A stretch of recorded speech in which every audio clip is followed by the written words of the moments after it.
Hello everyone, it's Dylan from Yugioh Everything, and welcome back to another Yu-Gi-Oh! VRains video. This time we will be doing an in-depth analysis on the brand new ending of VRains, Ending 4, called Glory by Band-Maid. We will be breaking down pretty much every scene. I will be giving my thoughts on this ending as a whole, and my thoughts on each individual scene and what the scene may represent. If there's any cool little nuances I think the scene is showing off, if I think there's any cool foreshadowings that this ending is hinting at. Of course, endings visually usually are not as stimulating as openings, and that definitely is the case for Ending 4 of VRains, but overall it still is a really, really enjoyable ending. The song, especially, the song by Band-Maid, they actually uploaded a music video for the short version of the song. Hopefully the full version will be out soon. I'll link the video in the description in case you want to check it out. And I love how in the music video they are like putting on VR equipment, so at least they know the basis of Yu-Gi-Oh! VRains, that it is a virtual reality Yu-Gi-Oh! Show. So I thought that was kind of a cool reference in their music video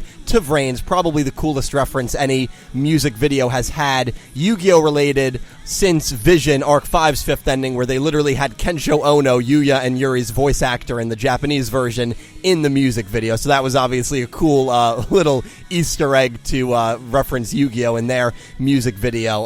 Kuso Inka, I believe, was the band, which they are a band that I actually really like their sound, and Band-Maid love their sound as well. The song Glory is amazing. I really love the song. It's probably not my favorite song by Band-Maid, but still, it's a very, very good song. I really, really do enjoy it, and I think the consensus is that most people enjoy it. Of course, music is subjective, and if you don't really like rock and roll, then you probably just won't like the song because it's not your style, but still, really, to me, it is a really, really good song. So the ending begins really cool, actually. It shows us all of these cards in cubes, and most of the cards can be made out. Pretty much all of them can be made out. We have cards like Varalode Savage Dragon, Cyburst Clock Dragon, Salaman Great, Heat Lyo. There's some trap cards, there's some magic cards as well. So a really cool visual effect there to not only just show cards, but to show them in different shapes, triangles, octagons, squares. I don't know, it just looks really cool. It's kind of simplistic, but it looks really cool. And then when the lyrics hit, we have a bunch of the characters, and most of this ending are just screenshots, which usually that's how the VRains endings have been handled. Again, endings usually for anime usually are not as visually appealing, again, as openings. But what I think is cool is almost every character in these shots in their real-life world look either angry, they look discontent. I think discontent is the best overarching word. And then you have like either angry or anxious or upset or frustrated. Yusaku Fujiki clearly looking angry, and the mirror shatters, and I like this. This is kind of something that I missed the first few times of watching, but on the transition from their real-life character to the VR world character, you have the glass shattering, and then it's almost like their true personality is breaking through. It might not be as accurate for like Yusaku, but for someone like Aoi Zaizen, who is very, much different in the real world than she is in the VR world, it's much more accurate.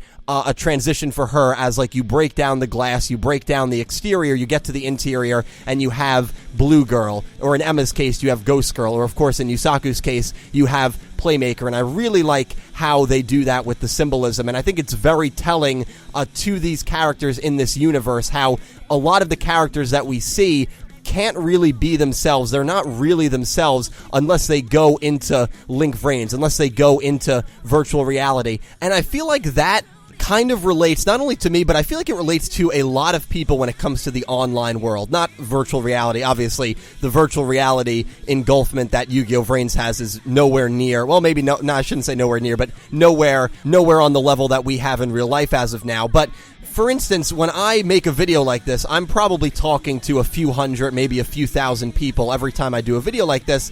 So when I go online, when I kind of get involved in the online world, I'm very comfortable. Like right now, I have no anxiety, I have no nervousness, I'm very comfortable talking into this microphone and talking to all of you guys. And then you take away that online perspective, and I have to go into a classroom with like 15 people or 20 students, and not anymore, it was a lot worse like 3 or 4 years ago, but the anxiety that I would get for weeks going into a presentation or going into a speech would be awful. Like, I wouldn't be able to eat for like 24 hours leading up to the presentation. And that kind of is what they're symbolizing with the characters in this ending, where you have the characters looking kind of either, again, angry, annoyed, frustrated, anxious, and then they go into their VR form and they look more confident. I think confident is the best word. They look more happy. Maybe not in Yusaku's case here. I mean, Yusaku is always angry. But we go to Homura. Homura is the next character, and he's holding up a briefcase. Honestly, it looks like he's blocking, like someone's throwing something at him, and he's using the briefcase to defend himself. It's a weird pose, but he looks flustered. I think flustered is the best word to use. Definitely not the most confident looking character. You break the glass, you get to his true personality, and there it is, Soul Burner. This, of course, he looks angry in this shot, but this very confident and appealing character, much more than Homura looked in the last scene. And now we get a very interesting visual of Eye, Flame, and Aqua. Now, Aqua has yet to, in the present, debut in the show. The only time we've heard of Aqua is either through dialogue or through flashbacks. I think Aqua is going to play a very big part soon. I think she's going to make her formal debut very soon, and I think this ending really foreshadows where she is going to stand. Clearly in episode 71, it was stated by Lightning that Flame and Aqua both wanted to coexist with humans. Clearly, and we have another shot at the very end of this ending that I'll get to, clearly Aqua is going to side with Eye, with Flame, with Playmaker, with Homura, and will be on the opposite side of Lightning and Windy. And I think this ending, this particular scene, really shows that, as she is going to be that third Ignis that is going to be joining Eye and Flame in this war against Lightning and Windy. Then we move on to Aoi and Emma, and Emma looks annoyed. I think that's probably the best way to put it. Aoi looks, I mean, she just kind of looks like she always does.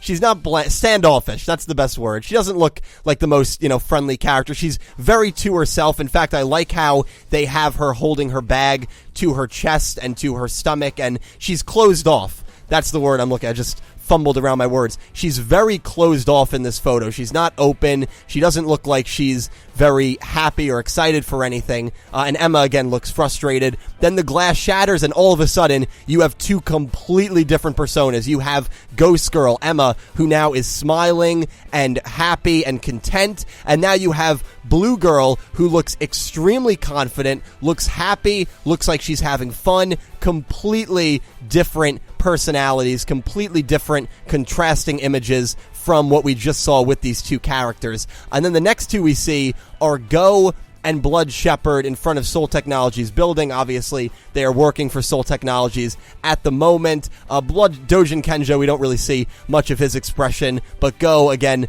closed off. Looks, and of course, these two are more villainous characters, so they're not really going to look happy or in their next shots. But what I think is interesting about this transition is both of these characters are moved closer to the camera, especially Go. You can see that Go becomes bigger. He's a little more zoomed in. The shot of both of these characters are more zoomed in, and I think that's probably to say that even though Go is the same, he has the same VR account as he does in the real world, he's still a bigger person in the VRains world. He's still a larger-than-life kind of character in the VRains world, and Blood Shepherd, of course, more menacing than Dojin Kenjo is. He's holding his arm as if he's about to take a shot, which is like his signature pose. And Go, while he was very closed off in the first shot, now in this transition, he's holding his fist up. He looks like he's more confident. He looks like he's ready to grasp the future, ready to get back his pride, way more so than he looked in the real world. So again, all of these characters, the consistent theme, and that's pretty much all the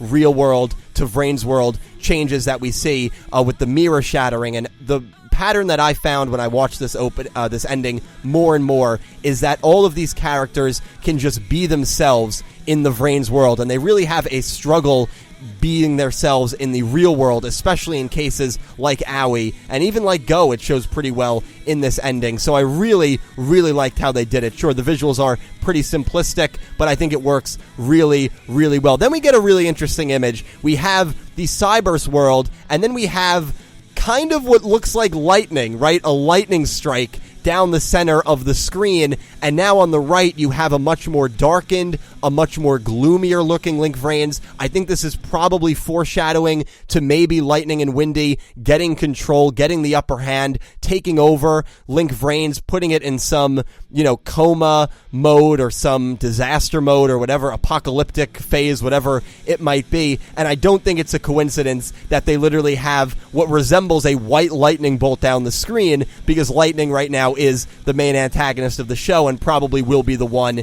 that is in charge when the Ignis briefly, I'd imagine, take over Link VRains, which is why we get this contrasting visual right here. So that's also pretty subtle and real well done. And then right when we see what could be a foreshadowing of what's to come in terms of Link VRains, we have our villains. Jin, interestingly enough, is not showing his actual face, it's just his eyes, and that could be symbolizing the fact that he's really not a villain and he's under Lightning's control, and that's why Lightning's outfit is pretty much completely engulfing him. Even his face and his mouth and his nose, pretty much everything but the top of his nose and his eyes are completely engulfed by Lightning's uniform, which resembles, obviously, Lightning having complete control over him. You have Haru, you have Windy. I like the little wind around him. That's a nice little touch. You have two Lightnings on this screen, which is pretty interesting. And then in the back, as if he's the leader, you have Bowman, and what we learned in episode 71 of VRains, Bowman is supposedly this vessel that is going to combine all the Ignis into one and is going to take the Ignis to the next level. So him being portrayed as the leader of this group, when even Lightning in episode 71 we see says that Bowman is going to eventually control all the Ignis.